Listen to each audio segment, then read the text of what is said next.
Hello and welcome to my channel. In this video today, I am going to discuss three figures of speech: allusion, apostrophe, and allegory.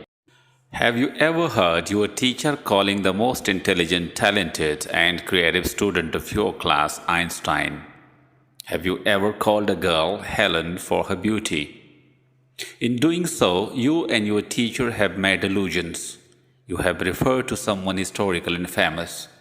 Your teacher actually called the student creative, intelligent, and talented. The famous Einstein was an intelligent, creative, and gifted scientist. You actually called the girl extremely beautiful. Helen of Troy is considered the most beautiful woman on earth. This is what allusion is, an implicit reference to another work of literature or art, to a person or event. We often make allusions in everyday conversation, sometimes without realizing that we are doing so, and sometimes without knowing the material to which we are alluding. Now look at these lines from Nothing Gold Can Stay by Robert Frost.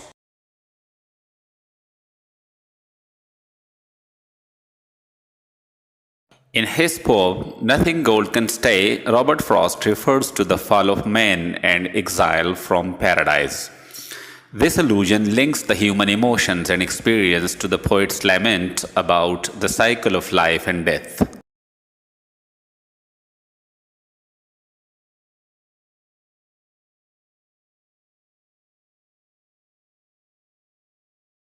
Have you ever talked to someone when he or she is not around? Have you ever missed someone who has either died or left you for some reason? Have you talked to him in his absence? Have you ever shared your grief or joy with the moon or your pillow or any other inanimate object? You're using the figure of speech called apostrophe. Look at this example.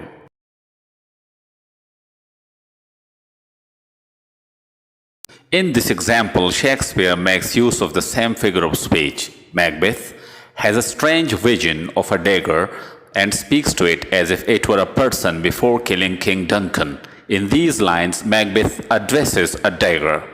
He is speaking to it as if it were a person. Now read this example. Here, a child is speaking to a star as if it were a person. This kind of direct address to the dead, to the absent, or to a personified object or idea is called apostrophe. This figure is a special form of personification. Functions of apostrophe. It brings abstract ideas or non-existent persons to life.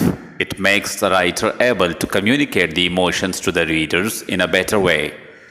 It connects readers to abstract emotions when they see them in their natural surroundings. The use of apostrophe develops a thought that is fresh and creative. Allegory is a narration or description in which events, actions, characters, settings, or objects represent specific ideas. Plato's allegory of the cave is a very good example. Plato involves people living in a cave who can only see the shadows of objects reflected on the walls of the cave by the light of fire.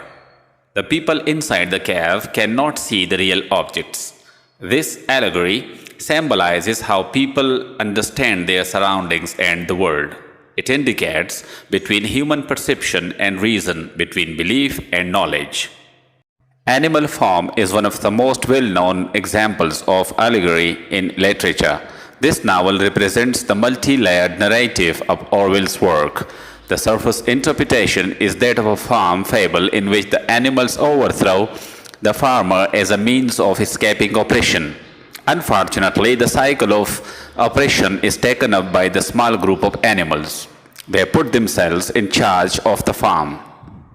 Orwell's allegory reflects the events of the Russian Revolution. Bolshevik and liberal revolutionaries overthrow the Russian Tsar. The historical figures Leon Trotsky and Joseph Stalin are symbolized by two of the pigs in the novel.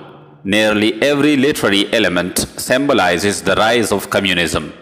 They also symbolize its consequences in Russia.